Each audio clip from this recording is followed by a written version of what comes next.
na i-assemble. So may ginawa tayo dito.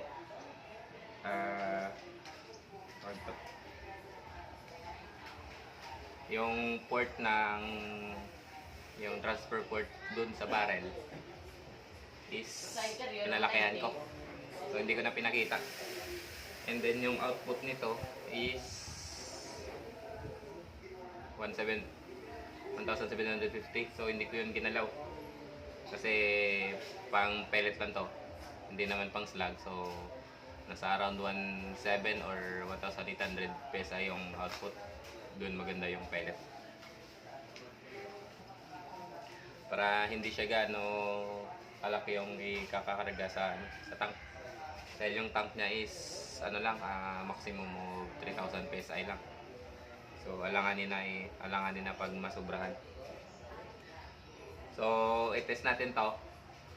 Yung nakalimutan ko kahapon yung pag-test ko nito na wala pa akong binago sa port. Tsaka dito sa tension ng valve spring. So check natin kung ano yung magiging max velocity niya gamit itong Gator pellets. So yung last kahapon is Gator pellets din yung ginamit ko para consistent yung pellet weight tsaka pellet head size. So test na natin. Ko lang sa chrono yung cellphone, yung camera. Ayan.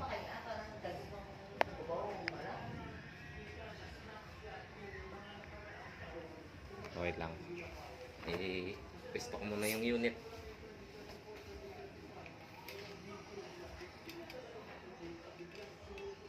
Yung karga nito is 2,500 PSI.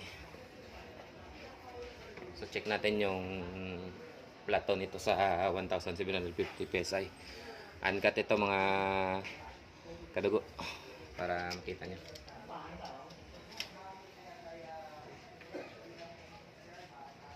So focus natin. Yan. First shot.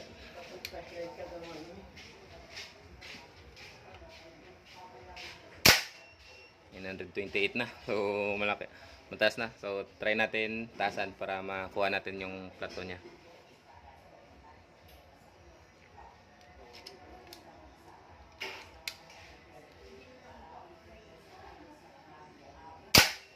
Yan 945. So taasan ko konti.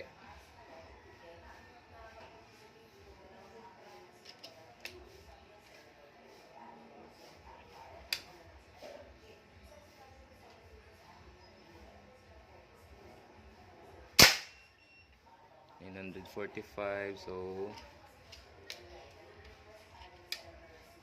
tasan ko pa.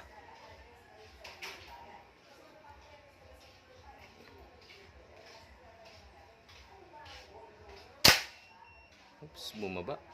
Ba't ganun? Inikot ko pala na nakakasa. Ulitin natin. Yun, 947. Ito pa. 146.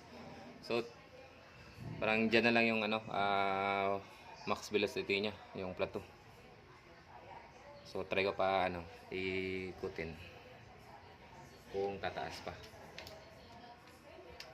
Marami pang adjustment yung magagawa dito, kaso nga lang yun lang yung maximum na muscle velocity niya na magagawa. So try ko lang iniikot na dalawang ikot yung adjuster ng hammer spring kung tataas pa. So yan, 949. Isa pa.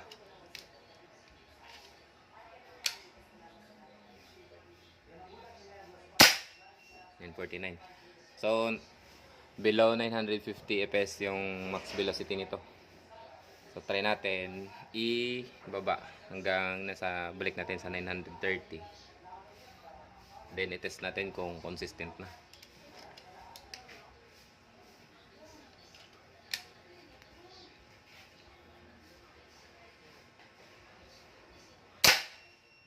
$899 na sobrahan.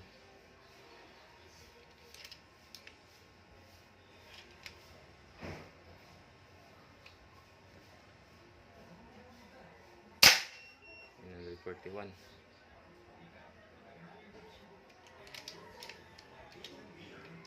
Okay, mag-load lang ako. Wait lang. So yan mga kadago, kinargahan ko muna kasi mababa na yung laman ng tangke. Hindi ko napansin, sa 2.5 lang pala kanina yung laman. So yung laman ngayon is nasa 2,800. Bagong karga ito mga kadago. So baka possible na bumaba yung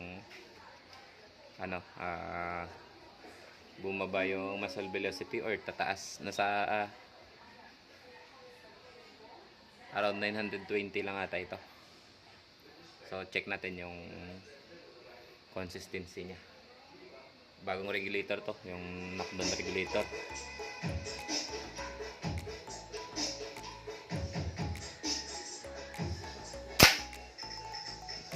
$22.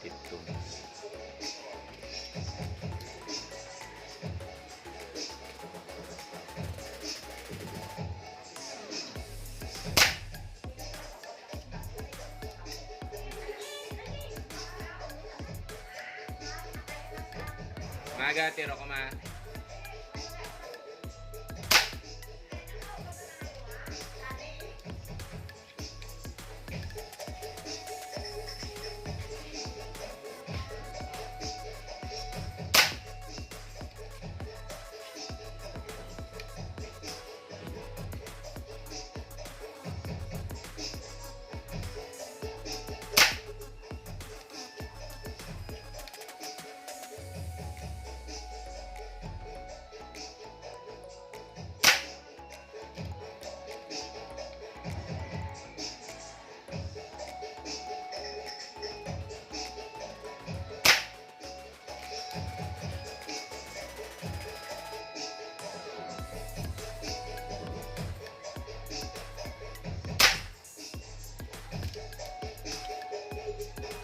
So yan mga kadago, naging consistent. So yung may isa lang na bumaba, 917, baka sa pellet na yon.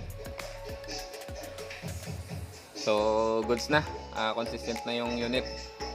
Ito yung unit mga kadago. Yan, naka knockdown regulator galing sa atin from Indonesia.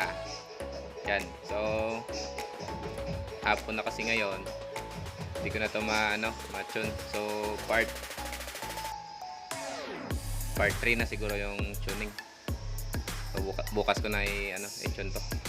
Okay.